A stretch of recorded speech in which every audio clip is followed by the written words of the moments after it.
नमस्कार दोस्तों, एक बार फिर आप सभी का स्वागत है आपके YouTube चैनल ज्ञान का विकास एजुकेशन में। तो दोस्तों, आज की वीडियो में हम बात करेंगे क्लास 12 हिस्ट्री बुक नंबर 2 का पहला चैप्टर, लेकिन आपका ओवरऑल यानी कुल मिलाकर आपका 5वां चैप्टर है। ठीक है, इसका नाम है यात्रियों के नज़रिए। दोस्तों, आज की वीडियो में हम इस चैप्टर से रिलेटेड 8 मार्क्स इंपॉर्टेंट क्वेश्चन करेंगे, यानी लॉन्ग क्वेश्चन करेंगे। ठीक है, ये इस चैप्टर से रिलेटेड चौथी वीडियो होगी, पार्ट 4 होगा। मैंने लिखा तो नहीं है, लेकिन फिर भी ये पार्ट 4 है। आप में से कई बच्चे कह रहे होंगे सर ये पार्ट 4 क्यों है? पार्ट 4 इसलिए है क्योंकि मैंने इस चैप्टर से रिलेटेड पहले ही 3 वीडियो बना दी है। कैसे? पार्ट 1 व पार्ट 2 में मैंने इस चैप्टर से रिलेटेड इंपॉर्टेंट पॉइंट्स करवाए थे ताकि आपको इस चैप्टर की समरी मिल सके, और पार्ट 3 में मैंने इस चैप्टर से रिलेटेड इंपॉर्टेंट MCQ करवाए थे ताकि आपके इस चैप्टर से 1 नंबर के क्वेश्चन सिक्योर हो सकें। जिन जिन बच्चों ने पार्ट 1 व पार्ट 2 व पार्ट 3 नहीं देखा, लिंक डिस्क्रिप्शन में दे दूंगा, आप जाके प्लीज़ देख लेना। ठीक है, तो चलिए आज की वीडियो में हम 8 मार्क्स इंपॉर्टेंट क्वेश्चन यानी लॉन्ग क्वेश्चन करने वाले हैं जो आपके इस चैप्टर से जो बनेंगे, और ये वाली वीडियो न्यू सेशन यानी 2026-27 पर आधारित है। तो चलिए वीडियो को स्टार्ट करते हैं।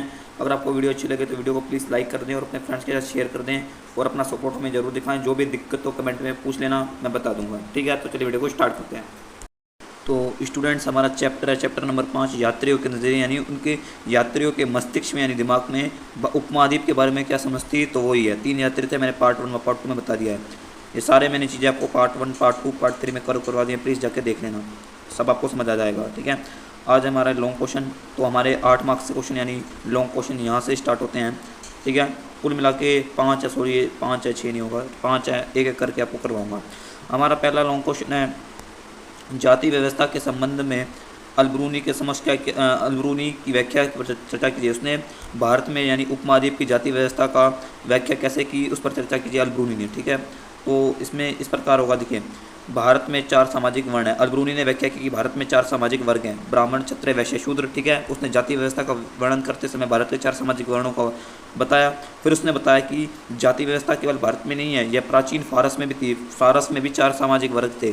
पहला वर्ग था घुड़सवार व शासक वर्ग, दूसरा वर्ग था भिक्षु, पुरोहित, चिकित्सक वर्ग, तीसरा वर्ग था खगोल शास्त्री तथा वैज्ञानिक वर्ग, और चौथा वर्ग था कृषक और शिल्पकार। यानी प्राचीन फारस में भी 4 सामाजिक वर्ग थे, ये केवल भारत में नहीं थे। जाति व्यवस्था में नियति अपवित्रता की अवधारणा प्राकृतिक के नियमों के विरुद्ध थी। देखिए, आपने जाति में सुना होगा अनटचेबल।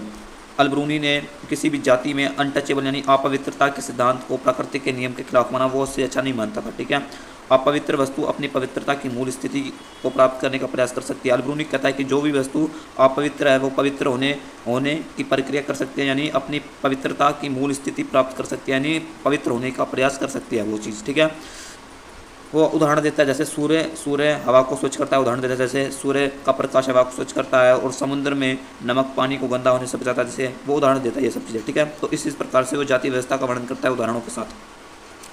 हमारा दूसरा क्वेश्चन है कि आप किस प्रकार मानते हैं कि विदेशी यात्रियों के वृत्तांतों द्वारा 10वीं से 17वीं सदी के इतिहास निर्माण में मदद मिलती है। उदाहरण देकर समझाइए। हम ये ऐसे क्वेश्चन बहुत आते हैं पेपरों में, इसमें पूछ रखा है कि हम कैसे मानते हैं कि विदेशी यात्रियों के वृत्तांत, यानी जैसे अलबरूनी का था यात्रा वृत्तांत किताब उलिंद, और इब्न बतूता था का रियल्ला, ऐसे ही मतलब जो 10वीं से 17वीं सदी के इतिहास निर्माण में मदद करते हैं, क्योंकि ये इसी समय में आए थे। ठीक है, तो ये इस समय के इतिहास को कैसे बनाने में मदद करते हैं। तो इसका आंसर कुछ इस प्रकार सा होगा, देखिए, कुछ इस प्रकार से होगा। देखिए, 10वीं से 17वीं सदी के इतिहास निर्माण में विदेशी यात्रियों के वृत्तांत बहुत महत्वपूर्ण होते हैं। क्यों होते हैं? पहला पॉइंट, दरबार की गतिविधियों की जानकारी। जैसे पहले के समय में राजा होता था तो उसका दरबार होता था, तो उसके दरबार की गतिविधियों की जानकारी हमें मिलती है उनके यात्रा वृत्तांतों से। धार्मिक विषयों की जानकारी मिलती है, स्थापत्य की जानकारी मिलती है हमें, स्मारक यानी बिल्डिंगों की, वहाँ उस समय के स्मारकों की हमें जानकारी मिलती है, याद रखना इन चीज़ों की जानकारी मिलती है। लोक प्रथा यानी लोगों की मान्यता की जानकारी मिलती है, लोग किस भगवान को ज़्यादा मानते थे, किस प्रथा को ज़्यादा मानते थे। जन कथा, लोगों की क्या जन कथा थी, परंपराओं के बारे में हमें जानकारी मिलती है। स्थान विशेष की आस्थाएँ, लोगों की आस्था, भाषा, व्यवहार इत्यादि की जानकारी मिलती है, और सामाजिक जीवन की जानकारी मिलती है। उदाहरण के लिए अब्दुल रज़ाक द्वारा प्रस्तुत विजयनगर के विवरण, अलबरूनी, इब्न बतूता, फ्रांसवा बेरने के भारत के संबंध में दिए गए विवरण। ठीक है, उदाहरण के तौर पर जैसे अलबरूनी भारत आया था, इब्न बतूता भारत आया था, फ्रांसवा बर्नियर आया था, इन सब ने भारत के बारे में लिखा, तो इसने भारत के बारे में जानकारी के स्रोत प्रदान करते हैं। हम भारत को कैसे जानते हैं? तो इन्हीं चीज़ों से हम भारत को जानते हैं। ठीक है, जल्दी जल्दी करवा रहा हूँ, इजी क्वेश्चन है इसको जल्दी करवा रहा हूँ, जो क्वेश्चन होगा डिफिकल्ट उसको थोड़ा लंबा समय तक समझाऊंगा। हमारा तीसरा क्वेश्चन है, इब्न बतूता ने अपने विवरण से भारत का किस प्रकार वर्णन किया, यानी इब्न बतूता ने भारत के बारे में क्या क्या बताया जब वो भारत आया था। जिन बच्चों ने पार्ट 1 व पार्ट 2 देखा होगा उसको बिल्कुल अच्छे तरीके से समझ आएगा, फिर भी मैं समझा देता हूँ। देखिए, इब्न बतूता द्वारा भारत का वर्णन, पहले वो क्या बताता है कि भारतीय शहर अवसरों से भरपूर हैं। वो बताता है कि भारतीय शहर अवसरों से भरे हैं, जिस व्यक्ति को काम करने की इच्छा है भारतीय शहरों में काम की कोई कमी नहीं है, अवसर से भरे हुए हैं। घनी आबादी वाले समृद्ध शहर तथा रंगीन बाजार, वो बताता है कि भारत के शहर घनी आबादी वाले हैं और रंगीन बाजार हैं। भारत के बाजार सामाजिक व आर्थिक गतिविधियों के केंद्र है। वो बताता है कि भारत के बाजार सामाजिक व आर्थिक गतिविधियों के केंद्र हैं, सेंटर हैं। और इब्न बतूता बताता है कि उस समय भारत में 2 प्रकार की संचार प्रणाली हुआ करती थी। ठीक है, उस समय संचार के लिए 2 अनूठी प्रणाली हुआ करती थी, एक थी पैदल डाक व्यवस्था, दूसरी थी अश्व डाक व्यवस्था। पैदल डाक व्यवस्था को उस समय दावा कहा जाता था और अश्व डाक व्यवस्था को उस समय उल्लुक कहा जाता था। वेरी इंपॉर्टेंट है, पैदल को दावा, अश्व को उल्लुक डाक व्यवस्था, सिंपल याद कर लेना। ये हमारा 5वां पॉइंट है, बाजार सामाजिक व आर्थिक गतिविधियों के केंद्र थे, ऊपर बता दिया है। पान नारियल का आश्चर्यपूर्ण, इब्न बतूता ने भारत में पहली बार पान व नारियल के पेड़ देखे। वह पान के बारे में बताता है कि मैं पहली बार देख रहा हूँ कि पान, जहाँ के लोग पान को केवल खाने के लिए इस्तेमाल करते हैं और इसकी पूजा के लिए इस्तेमाल करते हैं। आपको पता है कि पान का इस्तेमाल खाने के लिए भी किया जा सकता है और पूजा के लिए भी किया जा सकता है। ठीक है, और वो नारियल को भी देख के आश्चर्यचकित होगा क्योंकि उसने नारियल जैसा कठोर रेशेदार पेड़ नहीं देखा था। हमारा 7वां पॉइंट है, भारतीय सामान की मध्यस्थता दक्षिण एशिया में बहुत मांग थी। इब्न बतूता बताता है कि भारत में जो सामान का उत्पाद होता था उसकी मांग मध्यस्थता दक्षिण एशिया में बहुत थी। ठीक है, इसी साथ हमारा ये पॉइंट क्वेश्चन भी हो जाता है कि इब्न बतूता ने भारत के बारे में क्या बताया।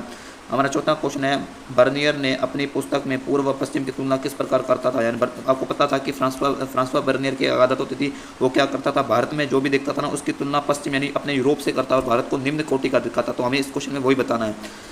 ये वाला क्वेश्चन 2 प्रकार से पूछा जा सकता है। दूसरा है, travel in the Mughal empire, जो किसने लिखी थी, फ्रांसवा बर्नियर ने, में फ्रांसीसी यात्री ने किन किन विषयों का वर्णन किया है। देखिए, इन दोनों क्वेश्चन का आंसर एक ही होगा। ठीक है, लेकिन पेपर में आपसे शब्द घुमा के यानी क्वेश्चन घुमा के पूछता है। ठीक है, तो उसका आंसर एक ही होगा। इसका आंसर ये रहा, देखिए, travel in the Mughal empire जो लिखा था फ्रांसवा बर्नियर ने, उसमें क्या क्या विषय थे। उसमें भारतीय स्थिति को यूरोप में हुए विकास की तुलना में दिया। ये बताया, यानी जो भारत में आपको पता है कि उस समय मुगलों का शासन हुआ करता था और भारत की स्थिति भी कुछ खास नहीं हुआ करती थी, तो इसलिए, और उस समय यूरोप थोड़ा विकसित था, इसलिए वो क्या करता था, भारत व यूरोप की तुलना कर यूरोप को अच्छा बताता व भारत को दैन्य बताता।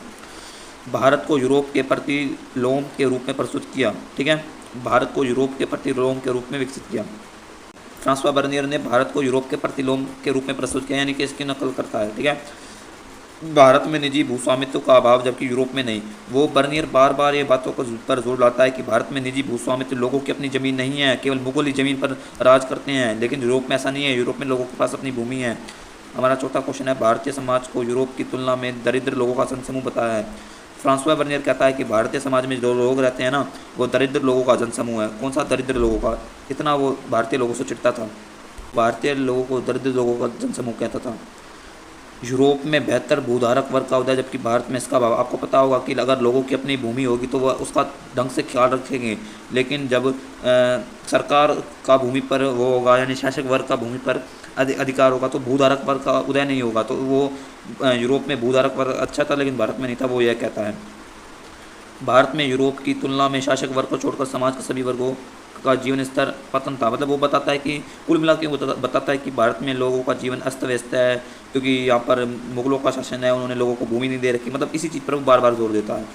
हमारा 5वां क्वेश्चन है, सॉरी ये 5वां होगा, इब्न बतूता द्वारा दास प्रथा के संबंध में क्या बारे में वो क्या बताता है। यानी इब्न बतूता द्वारा दास प्रथा के संबंध में दिए गए साक्ष्यों की विवेचना की। यानी इब्न बतूता दास प्रथा के बारे में जो जो बताता है हमें उसका वर्णन करना है। ठीक है, तो उसका आंसर कुछ इस प्रकार से हो जाएगा।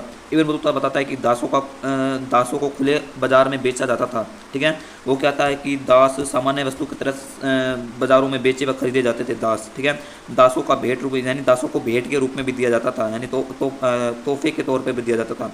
इब्न बतूता ने मोहम्मद बिन तुगलक के लिए भेंट के रूप में घोड़े ऊँट तथा दास खरीदे। वो बताता है कि वह दिल्ली में उस समय शासन था, मोहम्मद बिन तुगलक के उनके लिए घोड़े ऊँट व दास खरीदे, यानी दास को सामान्य बाजारों में बेचा खरीदा भेंट के तौर पर दिया जाता था। ठीक है, दासों में विविधता थी, यानी दास कई प्रकार के हुआ करते थे, उनमें भी उनके टाइप्स हुआ करते थे। देखिए, दासों को सामान्य घरेलू काम के लिए इस्तेमाल किया जाता था। अधिकतर लोग दासों को घर का काम करने के लिए लेते थे।